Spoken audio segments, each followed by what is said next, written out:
Imagine a fortune. A king's ransom, lost to the depths, waiting. The ocean, a vast vault, holding secrets for centuries. What untold stories lie beneath the shimmering surface?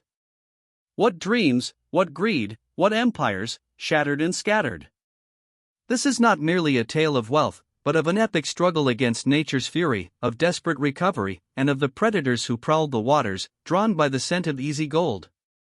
It begins with a specific year, a specific fleet, and a catastrophic day that would forever mark the coastline of Florida. In the 18th century, Spain reigned supreme over a vast colonial empire, its coffers overflowing with riches extracted from the New World. Gold, silver, precious jewels, a relentless stream poured across the Atlantic, fueling European power and ambition. This immense wealth, however, was not without its perils. The journey home was long, fraught with danger, a tempting target for rival nations and opportunistic privateers. Every year, massive convoys were assembled, their purpose singular: to transport the empire's bounties safely back to Europe. To protect this invaluable cargo, Spain developed the elaborate flota or convoy system.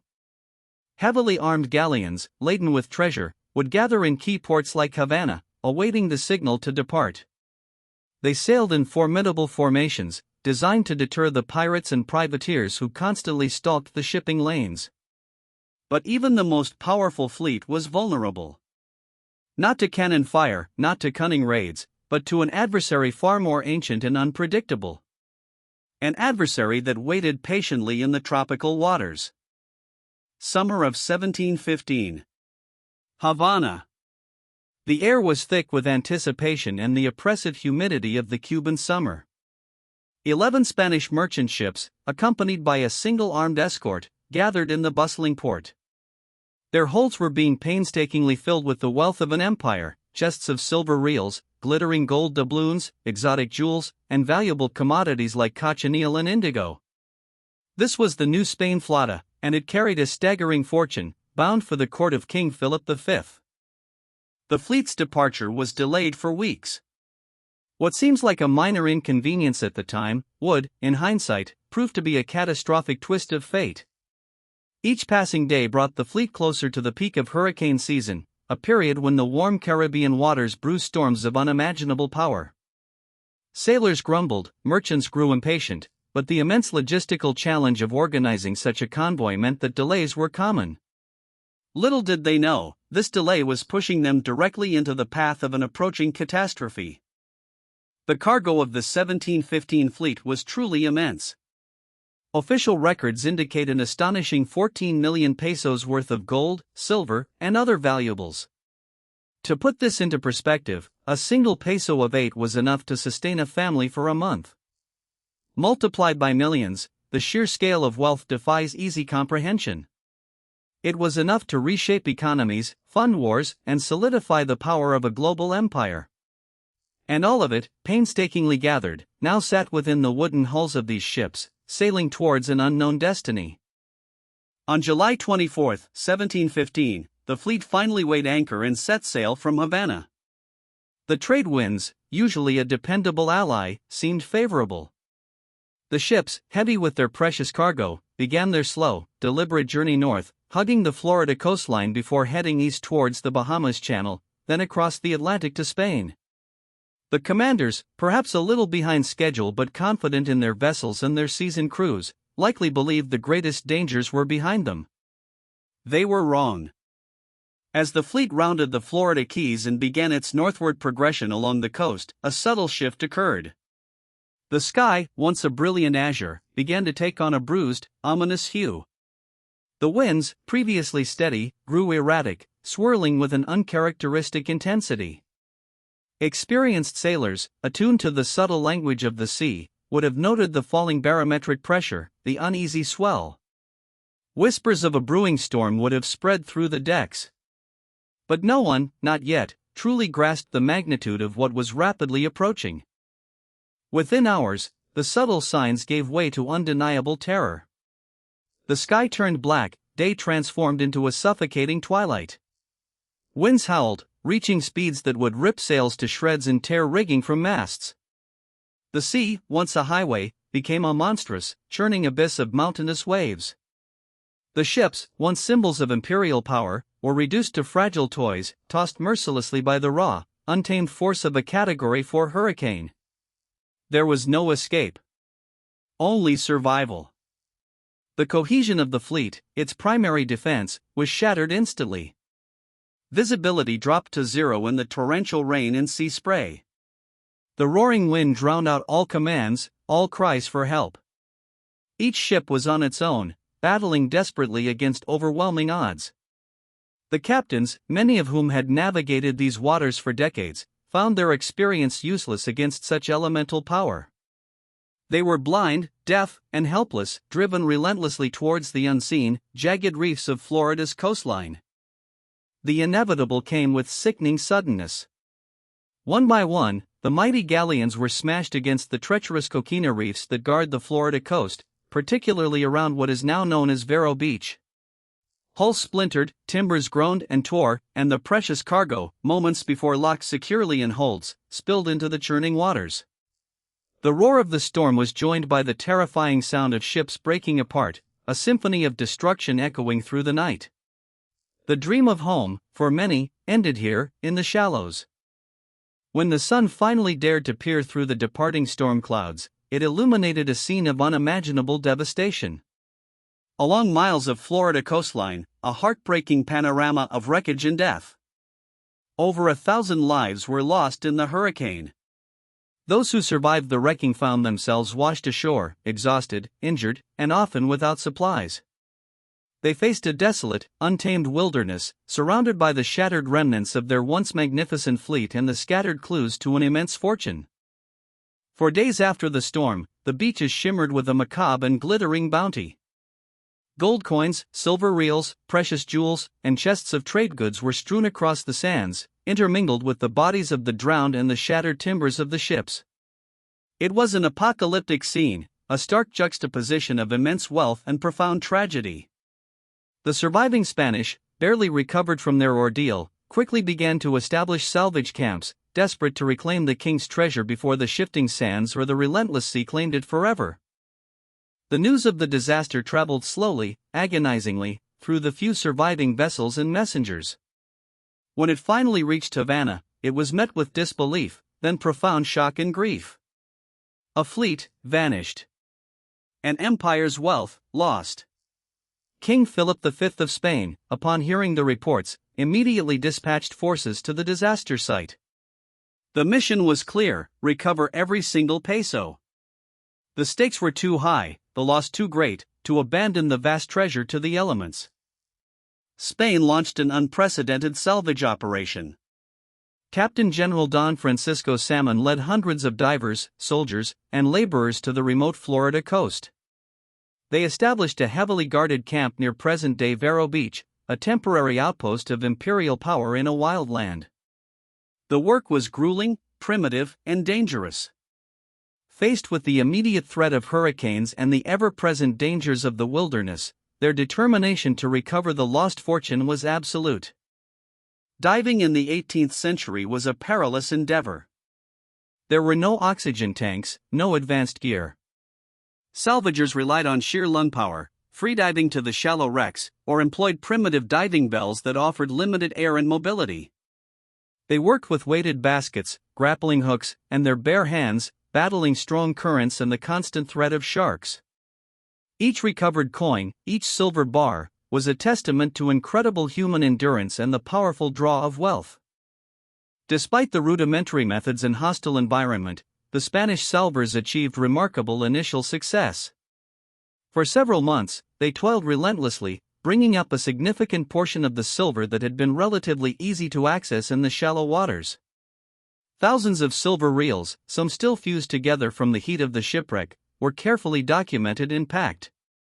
This hard-won recovery was a small victory against an immense loss, but it would not be the only treasure to leave the Florida coast. Word of the disaster and the subsequent salvage operation spread quickly throughout the Caribbean.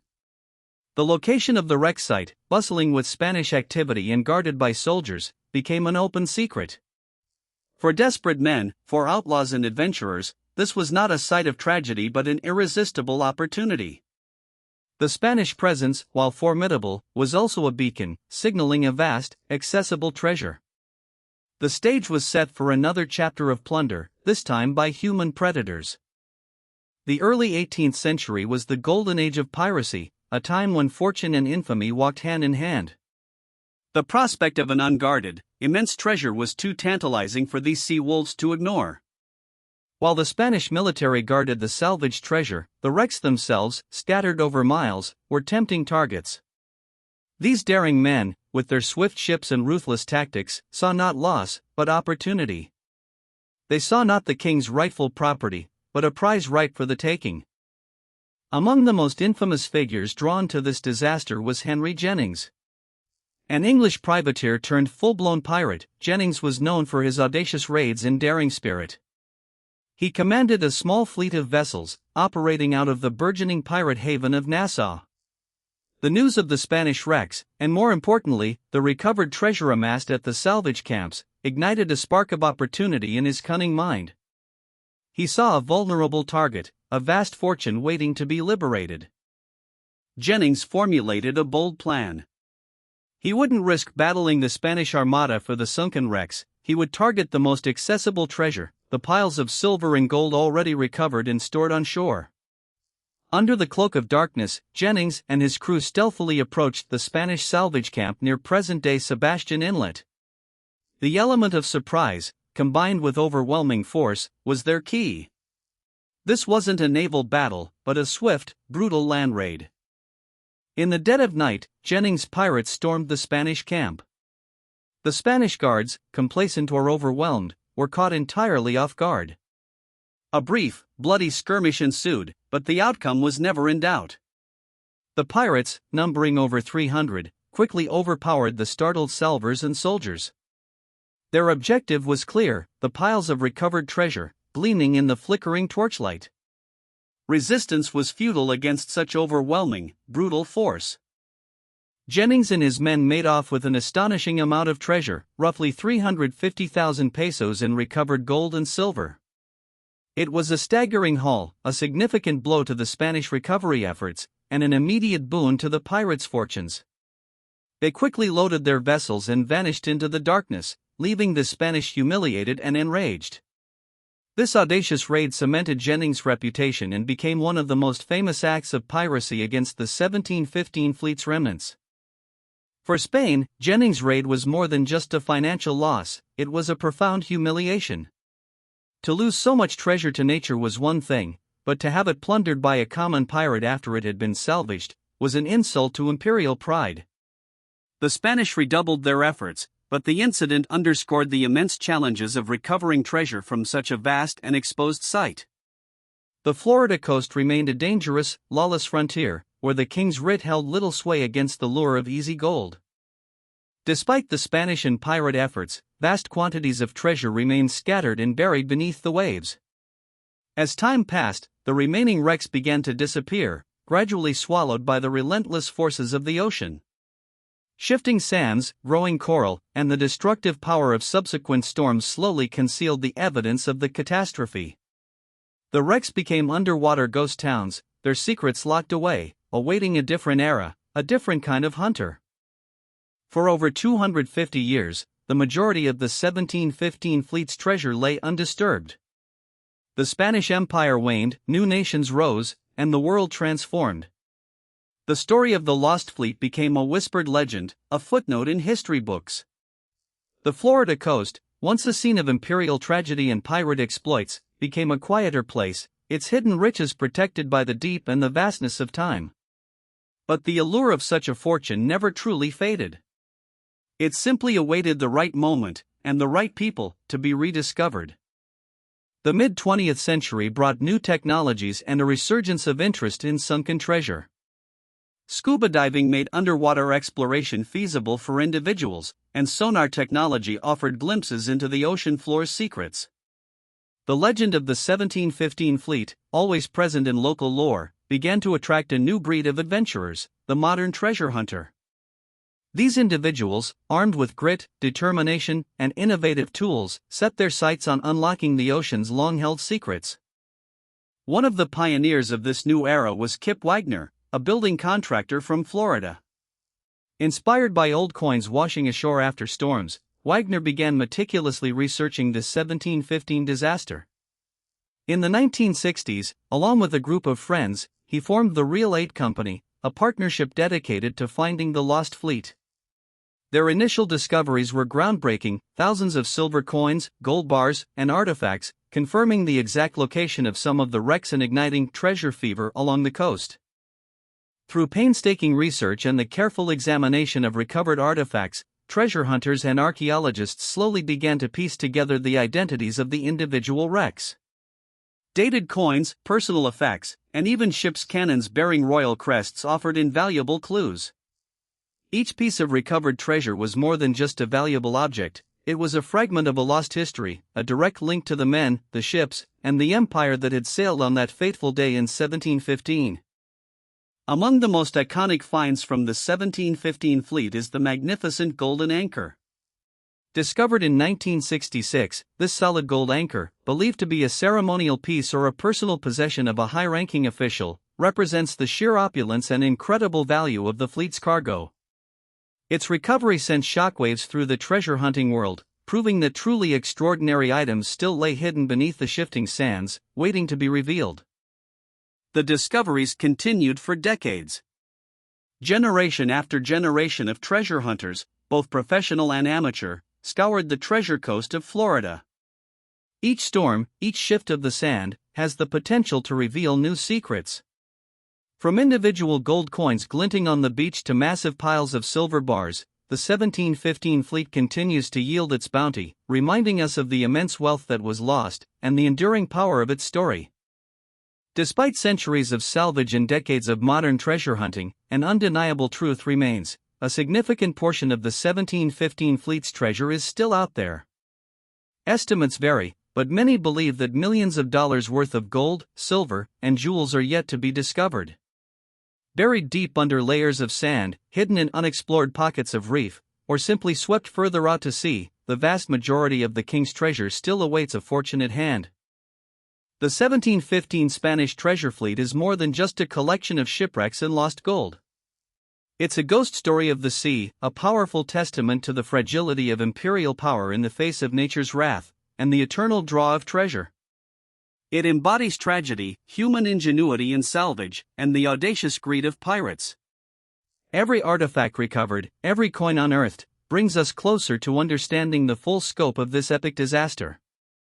The disaster of the 1715 fleet fundamentally shaped a stretch of Florida's coastline, earning it the enduring moniker, the Treasure Coast. It's a place where history lies just beneath the surface, where a walk on the beach after a storm can still yield a glittering relic of a bygone era. The ocean, in its slow, deliberate way, continues to reveal its secrets, piece by precious piece, ensuring that the legacy of the lost gold lives on. The quest for the remaining treasure of the 1715 fleet continues to this day. It's a pursuit driven by a potent mix of history, adventure, and the dream of striking it rich. Each generation finds new ways to search, new techniques to probe the depths. But the ocean holds its secrets closely, revealing them on its own terms, reminding us that even the greatest human endeavors are subject to the will of nature and the passage of time. So, what truly lies beneath the waves, still waiting to be discovered? More gold? More silver? Priceless jewels? Or perhaps, the untold stories of those who perished, their lives swallowed by the hurricane's rage?